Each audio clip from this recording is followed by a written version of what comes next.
എല്ലാവർക്കും നമസ്കാരം. ഇന്ന് ഞായറാഴ്ചയാണല്ലോ. എല്ലാവരും സുഖമായി സന്തോഷമായിരിക്കുന്നു എന്ന് വിശ്വസിക്കുന്നു.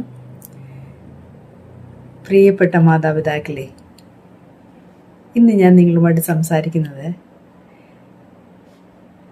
പിടിവാശിക്കാരായിട്ടുള്ള നമ്മുടെ കുട്ടികളെ എങ്ങനെ ശരിയാക്കാം എന്നുള്ളതിനെ കുറിച്ചാണ്. എല്ലാ കുട്ടികളും ഒരുപോലെയല്ല. ചിലർ പിടിവാശിക്കാരായിരിക്കും, നോട്ടിനെസ് കൂടുതൽ കാണിക്കും. അങ്ങനെയുള്ള കുട്ടികളെ എങ്ങനെ പരിധിയിൽ കൊണ്ടുവരാൻ പറ്റും? ചില കാര്യങ്ങൾ നമ്മൾ മാതാപിതാക്കളായ നമ്മൾ അറിഞ്ഞിരിക്കേണ്ടതാണ്. അതിനെക്കുറിച്ചാണ് ഇനി ഞാൻ നിങ്ങളുമായിട്ട് പങ്കിടാൻ ശ്രമിക്കുന്നത്. കുട്ടികൾ നമ്മുടെ ജീവിതത്തിലെ വിലപ്പെട്ട രത്നങ്ങളാണ്. പക്ഷേ ചിലപ്പോൾ അവരുടെ പിടിവാശിയും കുസൃതിയും നമ്മെ വിഷമിപ്പിക്കാറുണ്ട്. എന്നാൽ ക്ഷമയോടും സ്നേഹത്തോടും ഇതിനെ നേരിട്ടാൽ നമുക്കവരെ മികച്ച മനുഷ്യരാക്കി വാർത്തെടുക്കാം. അതിന് ചില ലളിതമായ ടിപ്സുകളാണ് ഇന്ന് ഞാൻ നിങ്ങളുമായിട്ട് പങ്കുവയ്ക്കുന്നത്. ആദ്യം, കുട്ടികളുടെ പിടിവാശിയുടെ കാരണം മനസ്സിലാക്കുക. കുട്ടികൾ പിടിവാശി കാണിക്കുന്നത് പലപ്പോഴും അവരുടെ സ്വാതന്ത്ര്യം ആഗ്രഹിക്കുന്നത് കൊണ്ടാണ്. അവരെ ശാസിക്കുന്നതിന് പകരം അവരുടെ വികാരങ്ങൾ അംഗീകരിക്കുക. ഉദാഹരണത്തിന്, നീ എന്തിനാണ് ഇങ്ങനെ പിടിവാശി കാണിക്കുന്നത് എന്ന് ചോദിക്കുന്നതിന് പകരം നിനക്ക് ഇത് ചെയ്യാൻ തോന്നുന്നത് എന്തുകൊണ്ടാണ് എന്ന് ചോദിച്ച് അവരുടെ മനസ്സ് മനസ്സിലാക്കുക. ഇതവരെ സ്നേഹിക്കുന്നുവെന്നും മനസ്സിലാക്കുന്നുവെന്നും തോന്നിപ്പിക്കും. സ്നേഹത്തോട് സംസാരിക്കുമ്പോൾ അവരുടെ പിടിവാശി കുറയും. രണ്ടാമത്, പോസിറ്റീവ് റീഎൻഫോഴ്സ്മെന്റ് ഉപയോഗിക്കുക. നോട്ടി ബിഹേവിയറിനെ ശിക്ഷിക്കുന്നതിന് പകരം നല്ല പെരുമാറ്റത്തെ പ്രോത്സാഹിപ്പിക്കുക.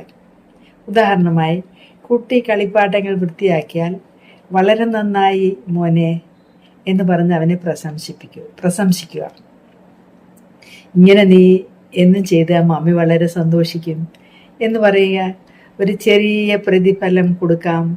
ഒരു ഹഗ്, ഒന്ന് കെട്ടിപ്പിടിച്ച് ഉമ്മ കൊടുക്കാം. ഇതവരെ മോട്ടിവേറ്റ് ചെയ്യും. ഓർക്കുക, ശിക്ഷകൾ താൽക്കാലികമാണ്, പക്ഷേ പ്രോത്സാഹനം ദീർഘകാലമാണ്. അതവരെ മോട്ടിവേറ്റ് ചെയ്യും.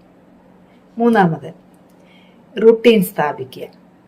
പിടിവാശിക്കാരായ കുട്ടികൾക്ക് ക്രമീകരണമില്ലാത്ത ജീവിതം കൂടുതൽ പ്രശ്നങ്ങൾ ഉണ്ടാക്കും.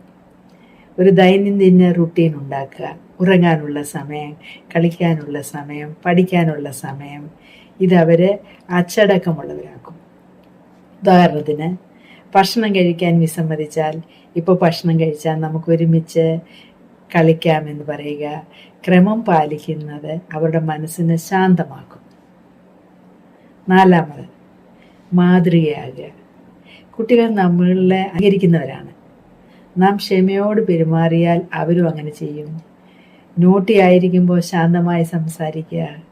ദേഷ്യപ്പെടാതെ ഇത് ചെയ്യരുത്, കാരണം ഇത് നമ്മെ വേദനിപ്പിക്കും എന്ന് വിശദീകരിക്കുക. സ്നേഹത്തോടുള്ള മാർഗനിർദ്ദേശം അവരെ മാറ്റും, അവരിൽ വ്യത്യാസങ്ങൾ വരുത്തും. അവസാനമായി, ക്ഷമയാണ് പ്രധാനം. മാറ്റം ഒറ്റ രാത്രി കൊണ്ട് വരില്ല. ഓരോ ദിവസവും ചെറിയ ചെറിയ മാറ്റങ്ങൾ ശ്രദ്ധിക്കുക. നിങ്ങളുടെ കുട്ടി മാറുന്നത് കാണുമ്പോൾ നിങ്ങൾക്ക് സന്തോഷമാകും.